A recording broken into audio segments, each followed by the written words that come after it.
અને ઓમ તો કહેતા હોય છે કે વહાલા ભાઈઓ તથા બહેનો, તો અત્યારે ક્યાં ગયા કે વહાલા ભાઈઓ તથા બહેનો કહેવા વાળા? તારી બહેનો અને તારા ભાણેજડાઓ ભૂખે મરશે જો એ નહીં રહેતો. એટલે અમે એના માટે અમે એની કે હવે અમે જાણ કરીએ છીએ કે આટલી હદે પહોંચી ગયું છે, હવે તો તમે કંઈક કરો. આ તમારી બેનું સામું જુઓ. તમે કહેતા હતા કે તમે મને 50 પૈસાનું પોસ્ટકાર્ડ લખશો ને એટલે હું હાજર થઈ જઈશ. તો આ તમારી બહેનો તમને એ વિનંતી કરે છે કે અમને ટેલિગ્રામ 1885 મુજબ થાંભલા અને તાર આવવાથી છે નુકસાન સંપૂર્ણ વર્તન અથવા ભાડું આપો. ભાઈઓ એમ એટલી જ વિનંતી કે તમારે તમારા ખિસ્સામાંથી કાઢીને આપવાના નથી. તો તમને વિનંતી કે આ બાબતે યોગ્ય અને સંતોષકારક વળતર આપવાની પોલિસી બનાવો. દેશમાં આખાઈમાં દારૂનો વેચાણ કરે તો એને બંધ કરો ને. એ કાંઈ ખેડૂતના ખેતરમાં દારૂ નથી ઉગતો તો એ કેમ ચૂંટણી ટાણે બધી ગામ દારૂ પહોંચાડે? તો એ બંધ કરાવો ને. જો મોટા હોય તો આ ખેડૂતનું હોય એમાં તમારે બધું પડવીને લઈ લેવું અને છતાં ઉતારી છે સરકાર. આ ઉપવાસ ઉપર બેઠા બધી બહેનો ભાઈઓ બધા મરી જઈશું પછી. એમાં શું હતું? અમારા બાયડી છોકરા રહ્યા ને દીકરાના દીકરા બધા હોય તો ખરા જ ને, કાંઈ એક જ નથી અમે. તો પછી ઈ કરશે. પછી અમારા આવા મોત છે. એને એમ થાય કે આપણે નથી બોલવું તો ક્યાં લગી નહીં બોલે. સરકાર તો બેરી મૂંગી છે, ક્યાંથી જાગે? એને કોઈ આમ કશું જ એના માટે છે જ નહીં. એમ કે લાગણી નથી. જ્યારે માણસને લાગણી હોય ને તો એ તરત આવે. એને લાગણી જ નથી. સરકારને માણસ ઉપર લાગણી જ ઉઠી ગઈ છે. મોરબીના જેતપરની અંદર જે વીજ પોલ નાખવામાં આવી રહ્યા છે, જે પાવર ગ્રીડ કંપની છે તેમના દ્વારા, તેમને લઈને સતત વિરોધ જે છે તે હવે ઉગ્ર બનતો જઈ રહ્યો છે. આજથી આમરણાંત ઉપવાસ પર ખેડૂતો જે છે તે અત્યારે મોરબીના જેતપુર જે છે ત્યાં અત્યારે બેઠા છે. અત્યારે આપને આ દ્રશ્યો બતાવીશ કે અહીંયા મહિલાઓ જે છે તેઓ પણ ખેડૂતો સાથે ખભા મિલાવીને આમરણાંત ઉપવાસ એટલે કે જે પ્રતિક ઉપવાસ ઉપર બેઠા છે. અને સૌથી મહત્વની વાત એ છે કે અત્યારે પ્રધાનમંત્રીને અહીંયા પોસ્ટકાર્ડ જે છે તે અત્યારે લખવામાં આવી રહ્યા છે. ઘણા બહેનો છે તેમની સાથે વાત કરવાનો આપણે પ્રયાસ કરીશું. શું કહેશો બેન, અત્યારે આ પોસ્ટકાર્ડ લખવાની જરૂર પડી રહી છે? હવે આટલું બધું થઈ ગયું તો પણ કાંઈ જવાબ આવ્યો નથી. એટલે અમને થયું કે કદાચ અમારા ભાઈને હજી અમારી પરિસ્થિતિની ખબર નથી, એટલે અમે એને અમારી પરિસ્થિતિથી વાકેફ કરવા માટે આ પત્ર લખી રહ્યા છીએ. શું લખી રહ્યા છો આ પોસ્ટકાર્ડની અંદર? આ પોસ્ટકાર્ડમાં અમે અમારે જે વીજપોલ મુદ્દે જે અમારી સાથે અન્યાય થઈ રહ્યો છે અને જે અમારા ગામની બહેનો ઉપર જે લાઠીચાર્જ થયો, એમને પોલીસ પ્રશાસન દ્વારા જે ડિટેન કરવા પકડવામાં આવી, જેની સાથે અત્યારે અન્યાય થયો છે ને એ વિશે અમે એને જણાવી રહ્યા છીએ કે ભાઈ આ તારી બહેનો સાથે આવું થઈ રહ્યું છે તો તમે હજી જાગ્યા કેમ નથી? શું માંગ છે? માંગ એ જ છે જે કાયદા મુજબ અમને જે મળવું જોઈએ એ આપો. અમારી પાસે તો જમીન જ ખાવા પીવાનો રોટલો અમારે એ જ છે. તો તારી બહેનો અને તારા ભાણેજડાઓ ભૂખે મરશે જો એ નહીં રહેતો. એટલે અમે એના માટે અમે એની કે હવે અમે જાણ કરીએ છીએ કે આટલી હદે પહોંચી ગયું છે, હવે તો તમે કંઈક કરો. આ તમારી બેનું સામું જુઓ. તમે કહેતા હતા કે તમે મને 50 પૈસાનું પોસ્ટકાર્ડ લખશો ને એટલે હું હાજર થઈ જઈશ. તો હવે અમે તમને કહીએ છીએ કે તમે અમને આટલું થઈ ગયું છે તો પણ કદાચ તમને નથી ખબર છે કે નથી ખબર, મને નથી ખબર, પણ તમારો હજી કંઈ જવાબ આવ્યો નથી. એટલે અમે એમ જાણીએ છીએ કે અમારા ભાઈને ખબર નથી. એટલે હવે અમે પોસ્ટકાર્ડથી જણાવવા માંગીએ છીએ. આટલા દિવસથી આંદોલન ચાલી રહ્યા છે, શું લાગે છે સરકારને ખબર ના હોય? એવું તો બની જ ના શકે ને. જ્યાં સૂરજનું કિરણ નથી પહોંચતું ને અહીંયા સરકાર પહોંચી જાય છે એ બધા કામોમાં. તો આટલું બધું થઈ ગયું તો એ આંખાડા કાન કરતી હોય ને એવું લાગે છે. હવે તો અન્ય બહેનો છે, આપણે એમની સાથે વાત કરવાનો પ્રયાસ કરીશું. બેન, શું કહેશો, અત્યારે પોસ્ટકાર્ડ અત્યારે લખવા પડી રહ્યા છે? અત્યારે આટલા ટાઈમ થઈ ગયા છે, 20 દિવસથી અમારું આંદોલન ચાલુ છે આમનું, તો એમને હજી કોઈ કાંઈ જવાબ મળ્યો નથી. કદાચ આમ ખબર નહીં હોય કે એની બેન આટલી દુઃખી છે, એના ઉપર અત્યાચાર કરવામાં આવે છે, એની જે માંગણી પૂરી નથી થતી.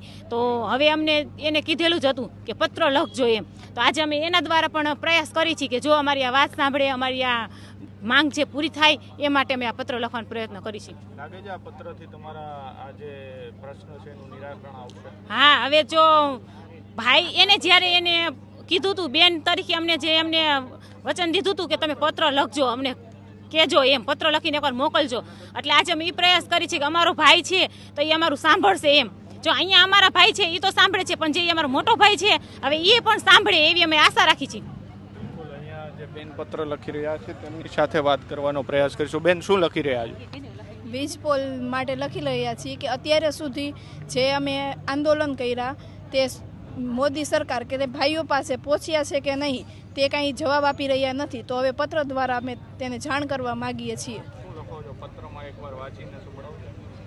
પ્રિય મારા લાડકવાળા ભાઈ નરેન્દ્ર મોદી, ભૂપેન્દ્રભાઈને નામી અનામી અમારા નેતા ભાઈઓ, અમે તમારી મોરબી જિલ્લાની ખેડૂત બહેનો, તમને અમારા ખેતરમાંથી જે વીજ લાઈન પસાર થાય છે તેમાં ઘણી જગ્યાએ પ્રશાસન અને બહેનો વચ્ચેના સંઘર્ષના દ્રશ્યો તમે જોયા હશે કે નહીં તે અમને ખબર નથી, પરંતુ તમારી આ બહેનો એ સંઘર્ષનો ભોગ બની છે.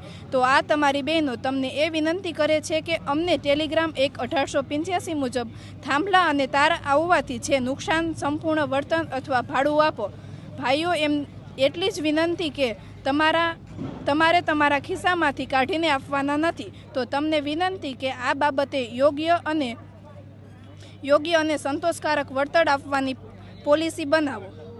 બિલકુલ, અત્યારે આપ જોઈ રહ્યા છો એ પ્રમાણે કે જે અહીંયા બહેનો જે અત્યારે પ્રતિક ઉપવાસ ઉપર બેઠા છે તેમના દ્વારા નરેન્દ્ર મોદી પ્રધાનમંત્રી છે તેમને પોસ્ટકાર્ડ અત્યારે લખવામાં આવી રહ્યા છે ને આ પોસ્ટકાર્ડની અંદર બહેને વાંચ્યું તે પ્રમાણે કે જે અત્યારે વીજ પોલનો જે મુદ્દો છે તે મુદ્દે તેમને ક્યાંક ને ક્યાંક ન્યાય મળે તેવું પણ તેમના દ્વારા અત્યારે કહેવામાં આવી રહ્યું છે. અનેક અન્ય બહેનો પણ છે, તેમની સાથે વાત કરીશું. બોલવાનું જોઈને બેન, શું અત્યારે મુદ્દો બીજા અન્ય માસી તમે થોડા આમ આવી જાઓ. માસી શું કહેશો? અત્યારે મેં તો લાકડીવાળા પણ દ્રશ્યો જોયા અને બાળકોને લઈ જતા પણ દ્રશ્યો જોયા છે. તમે હવે અત્યારે ઉપવાસ ઉપર બેસવાની જરૂર પડી છે, શું કહેશો? ભાઈ શું કરી પણ ઉપવાસ સાથે ન ઉતરી. જો અમારું વળતર તો એ આપતા નથી અને અમારે બાપ દાદાની જમીન એને તો અમને ખેતરમાં પગ દેવા દેતા નથી. જાય ને એટલે તરત એમ કે હાથ બારના પાણી આપો અને મંજૂરી વિના કોઈ પગ દેતા નહીં. અને ચારે બાજુ અમારા ખેતર ઘેરી લે પોલીસ વડે અને અમને બધાને લાઠીચાર્જ કરે અને ધકાલી દે. તો અમે સરકારને એ જ કહીએ કે અમને અમારું વળતર આપો એમ. અને જ્યાં સરકારને દેવાની લાયક છે અહીંયા દેતા નથી અને નથી દેવાની તો ઘણી પરમિશન કરે. જો એવા સરકાર જાગતા હોય તો આ ગામમાં દેશમાં આખાઈમાં દારૂનો વેચાણ કરે તો એને બંધ કરો ને. એ કાંઈ ખેડૂતના ખેતરમાં દારૂ નથી ઉગતો તો એ કેમ ચૂંટણી ટાણે બધી ગામ દારૂ પહોંચાડે? તો એ બંધ કરાવો ને. જો મોટા હોય તો આ ખેડૂતનું હોય એમાં તમારે બધું પડવીને લઈ લેવું અને છતાં ઉતારી છે સરકાર. તો એને ક્યાં સરકારને ખીચામાં કાઢીને દેવું છે? એને તો આ અદાણી પોલવાળાને કેવું છે ને કે ભાઈ આટલું વળતર ખેડૂતને દઈ દો. તો એ શા માટે નથી દેતા એમ? અત્યારે ઉપવાસ ઉપર બધા લોકો બેઠા છે, તમે પણ અત્યારે તેમની સાથે બેઠા છો. લાગે છે કે આનાથી હવે સરકાર કદાચ નિરાકરણ લાવશે એવું? અમે તો સારી આશા લઈને બેઠા હે ભાઈ. જો પછી તો હવે સરકાર કરે સાચું. બાકી અમે તો બધાની એવી આશા છે કે કદાચ ઉપવાસ માથે બેહીને જો સરકાર જાગે ને ખેડૂતના વાયરે ચડે તો. બેન શું કહેશો? અત્યારે ઉપવાસ ઉપર બેસવાની જરૂર પડી? ઉપવાસ ઉપર બેસવાની જરૂર કે અમારી જમીનમાં હે ને એની થાંભલા નાખે તો અમને એ તો પોહાય જ નહીં. એની મિલકત હોય એમાં અમે જાય તો અમને પગ દેવા દેશે? નો દેવા દઈએ. તો અમારી જમીનમાં એ કેમ અમને પૈસા ગાયસા વગર કાગળ લીધા વયના સહી કર્યા વગર અમારી જમીનમાં એ થાંભલા નાખે? તો અમને ખબર પડી કે અમારી જમીનમાં એ થાંભલા નાખે તો અમે ભાઈઓ બહેનો જાય તો અમને મારે છે. તો એને મારવાનું કારણ શું? એના ઓલામાં અમને નથી આવવા દેતા ને અમારા ઓલામાં એને ઓલું કરવું. તો એ કારણ શું? અમને કારણ પહેલા બતાવે કે ખેડૂતો આવી રીતે કરે છે એટલે અમે કરી. તો એ કારણ કેમ અમને નથી કહેતા અને અમને જવાબ નથી દેતા કે અમારે એ દઈ તમને વળતર જે તમારે થતું હોય એને અગાઉ દેવું જોઈએ. આવું કરવું જ ન જોઈએ ને આવું આ માટે થાય જ નહીં કાંઈ. કેમ એવું નથી કરતા? એટલે એમ કે ખેડૂતો દબાઈ જાય છે. દબાઈ નહીં જાય ખેડૂતમાં હિંમત હે. હા લડવાના જ છીએ. આ ઉપવાસ ઉપર બેઠા બધી બહેનો ભાઈઓ બધા મરી જઈશું પછી. એમાં શું હતું? અમારા બાયડી છોકરા રહ્યા ને દીકરાના દીકરા બધા હોય તો ખરા જ ને, કાંઈ એક જ નથી અમે. તો પછી એ કરશે. પછી અમારે આવા મોત છે. એને એમ થાય કે આપણે નથી બોલવું તો ક્યાં લગી નહીં બોલે. લાગે છે આ જગતના તાતને ખેડૂત અત્યારે હેરાન કરી રહ્યો છે. અમે તો અમારી મહેનત કરી પણ એને પછી આંખ તો ઉઘડવી જોઈએ ને કે ના આટલા ભાઈ બહેનો આ બધું આવું કરે છે ખેડૂત લોકો. તો આપણે જઈએ એને જગાડી એને કહી કે આમ તમને તમતા તો અમારું વળતર દઈને તો અમારે ક્યાં કરવાની જરૂર છે? અમારી જમીન પ્રમાણે અમારું વળતર દઈએ અમને. જમીન પ્રમાણે વળતરની માંગ છે તે અત્યારે કરવામાં આવી રહી છે. બેન તમે શું કહેશો? અત્યારે બેઠા છો, અરે બોલવાનું, તમે શું કહેશો? અત્યારે શું માંગ અને આમરણા ઉપવાસ અત્યારે ચાલી રહ્યા છે? અમારી માંગ એટલી જ છે કે અમને પૂરું વળતર મળે. બસ અમારે એક જ ઉપવાસ ઉપર એક જ ધારણા લઈને બેઠા છીએ કે અમને અમારું પૂરતું વળતર મળે. લાગે છે કારણ કે છેલ્લા કોંઢની વાત કરી, જેતપરની વાત કરી, 1 મહિનાથી આ આંદોલન ચાલી રહ્યું છે, છતાં પણ સરકાર હજી જાગી નથી. સરકાર તો બેરી મૂંગી છે, ક્યાંથી જાગે? એને કોઈ આમ કશું જ એના માટે છે જ નહીં, એમ કે લાગણી નથી. જ્યારે માણસને લાગણી હોય ને તો એ તરત આવે, એને લાગણી જ નથી. સરકારને માણસ ઉપર લાગણી જ ઉઠી ગઈ છે. જગતનો તાત કહે છે, ખેડૂતોની વાત કરે છે આ સરકાર, કૃષિ પ્રધાન દેશની વાત કરે છે, અને આજે એ જ ખેડૂતને રસ્તા ઉપર બેસવું પડે. હા, સરકાર કહે છે કે અન્નનો દાતાર છે એમ ખેડૂત, તો અત્યારે જ ખેડૂત લોકોને એને અન્ન વગર બેસવું પડે છે. ખાધા પીધા વગર અત્યારે બેસવું પડે છે. ખેડૂતના જે જગતનો તાત કહેવાય છે કે જે અન્ન પકાવનાર છે એ અત્યારે અન્ન વગર બેઠો છે, તો એને સરકારને જાગવું જોઈએ કે આ અન્ન ખાધા વગર કેમ બેઠો છે મારો ખેડૂત. અને ઓમ તો કહેતા હોય છે કે વહાલા ભાઈઓ તથા બહેનો, તો અત્યારે ક્યાં ગયા કે વહાલા ભાઈઓ તથા બહેનો કહેવા વાળા?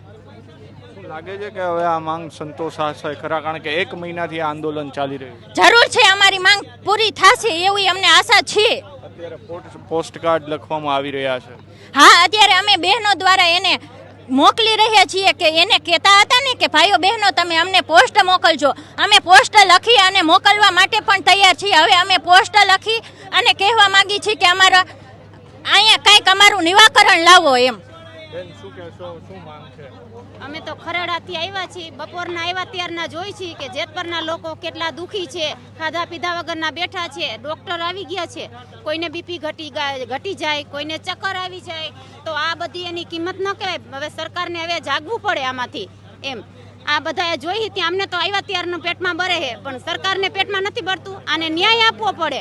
અમે આ બાજુના ગામથી આવ્યા છીએ ખરેડાથી, તો અમને પેટમાં બરે. અમે બધાનું એક લોહી છે, એટલે અમે તો બધા હારે જ છીએ ને આ અમે ન્યાય કરીને જ રહીશું.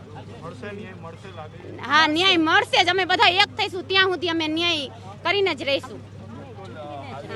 વાત કરીએ તો આપ જે પ્રકારે આ દ્રશ્યો જોઈ રહ્યા છો કે જે મહિલાઓ છે તે પણ અત્યારે અહીંયા બેઠા છે અને તેઓ પણ અત્યારે માંગ કરી રહ્યા છે.